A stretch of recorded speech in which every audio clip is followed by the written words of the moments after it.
जय हिंद दोस्तों, आप सभी को हमारे YouTube चैनल गुलाब फाउंडेशन पर स्वागत है। मैं आशा करता हूं कि आप अपने घरों पर सुरक्षित होंगे। इसी के साथ शुरू करते हैं आज का वीडियो, जो कि दीनदयाल उपाध्याय जी के जीवन पर आधारित है। पंडित दीनदयाल उपाध्याय जी, इनका जन्म 25 सितंबर 1916 में हुआ था। स्थान मथुरा, उत्तर प्रदेश। इनके पिताश्री का नाम भगवती प्रसाद उपाध्याय था और इनके माताश्री का नाम राम प्यारी था। संगठन राष्ट्रीय स्वयंसेवक संघ। जीवन परिचय।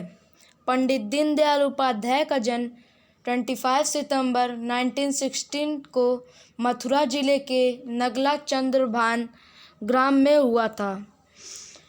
उनके पिता का नाम भगवती प्रसाद उपाध्याय था, जो नगला चंद्रभान फरह मथुरा के निवासी थे। उनकी माता का नाम रामप्यारी था, जो धार्मिक प्रवृत्ति की थी। पिता रेलवे में जलेसर रोड स्टेशन के सहायक स्टेशन मास्टर थे। दीनदयाल अभी 3 वर्ष के भी नहीं हुए थे कि उनके पिता का देहांत हो गया। 8वीं की परीक्षा उत्तीर्ण करने के बाद अध्याय जी ने कल्याण हाई स्कूल सीकर, राजस्थान से 10वीं की परीक्षा में बोर्ड में प्रथम स्थान प्राप्त किया। 1937 में इंटरमीडिएट की परीक्षा में पुनः बोर्ड में प्रथम स्थान प्राप्त किया।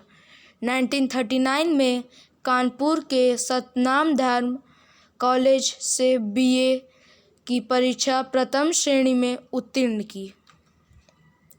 अंग्रेजी से एमए करने के लिए सेंट जॉन्स कॉलेज आगरा में प्रवेश लिया और प्रथम श्रेणी में उत्तीर्ण हुए। उन्होंने प्रशासनिक परीक्षा दी, उत्तीर्ण भी हुए, किंतु अंग्रेजी सरकार की नौकरी नहीं की।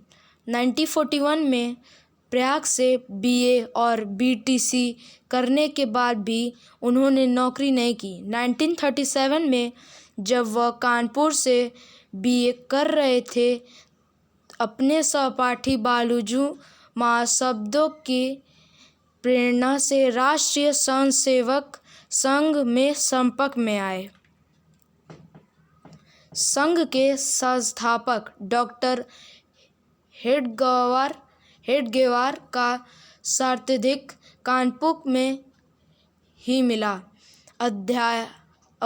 उपाध्याय जी ने पढ़ाई पूरी होने के बाद संघ का द्वितीय वर्ष का परीक्षण पूर्ण किया और संघ के जीवन वृत्ति प्रचारक हो गए।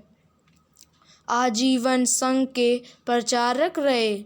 संघ के माध्यम से ही उपाध्याय जी राजनीति में आए। 21 अक्टूबर 1951 को डॉक्टर श्याम प्रसाद मुखर्जी की अध्यक्षता में भारतीय जनसंघ की स्थापना हुई। 1952 में इसका प्रथम अधिवेशन कानपुर में हुआ।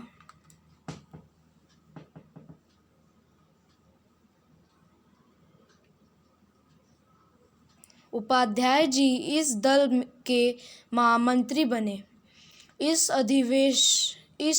अधिवेशन में पारित 15 प्रस्तावों में से 7 उपाध्याय जी ने प्रस्तुत किए। डॉक्टर मुखर्जी ने उनकी कार्यकुशलता और क्षमता से प्रभावित होकर कहा, यदि मुझे 2 दीनदयाल मिल जाएं तो मैं भारत राजनीति का नक्शा बदल दूं। 1967 तक उपाध्याय जी भारतीय जनसंघ के महामंत्री रहे। 1967 में कालकेट अधिवेशन में उपाध्याय जी भारतीय जनसंघ के अध्यक्ष निर्वाचित हुए। वह मात्र 43 दिन जनसंघ के अध्यक्ष रहे। 11 फरवरी की रात्रि में मुगलसराय स्टेशन पर उनकी हत्या कर दी गई। मुख्य बिंदु। मैट्रिक और इंटरमीडिएट दोनों ही परीक्षाओं में गोल्ड मेडल प्राप्त किया। चलते हैं दूसरे पॉइंट पर। प्रशासनिक परीक्षा में भी उत्तीर्ण हुए लेकिन उसे त्याग दिया। चलते हैं दूसरे पॉइंट पर।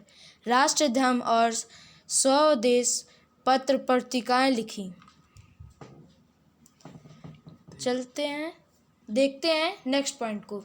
1951 में श्याम प्रसाद मुखर्जी ने जनसंघ की स्थापना के समय उत्तर प्रदेश का महासचिव बनाया गया। देखते हैं दूसरे पॉइंट को। हाल ही में केंद्र सरकार ने मुगलसराय जंक्शन का नाम दीनदयाल उपाध्याय स्टेशन कर दिया। देखते हैं नेक्स्ट पॉइंट को। कांडाल बंदरगाह के नाम को दीनदयाल उपाध्याय बंदरगाह कर दिया गया।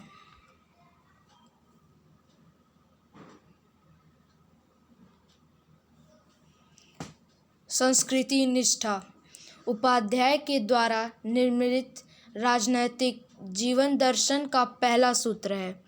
भारत में रहने वाला और इसके प्रति ममता की भावना रखने वाला मानव समूह एक जन है। उनके जीवन प्रणाली, कला, साहित्य, दर्शन सब भारत संस्कृति है।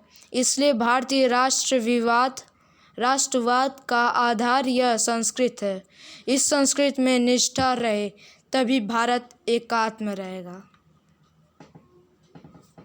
दीनदयाल उपाध्याय कुछ प्रमुख पुस्तकों का नाम देखते हैं।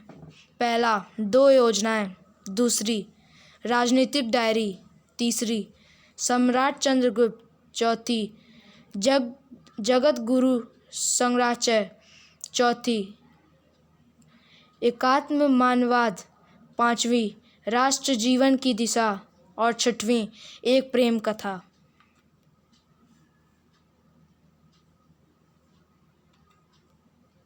गुलाब फाउंडेशन द्वारा बताई गई जानकारी अगर आपको पसंद आई हो तो कृपया शेयर, लाइक और सब्सक्राइब कर लें। साथ ही में दी गई बेल आइकन को भी प्रेस कर लें जिससे कि सभी नई जानकारी आपको तुरंत मिलती रहेगी। धन्यवाद। अगर आपको पंडित दीनदयाल उपाध्याय के जीवन से जुड़ी किसी और भी सवालों का जवाब पाने के लिए हमारे ईमेल आईडी gulabfoundation2021@gmail.com पर मेल करके या हमारे टोल फ्री नंबर पर कॉल करके और व्हाट्सएप नंबर पर मैसेज भेजकर जानकारी प्राप्त कर सकते हैं। धन्यवाद।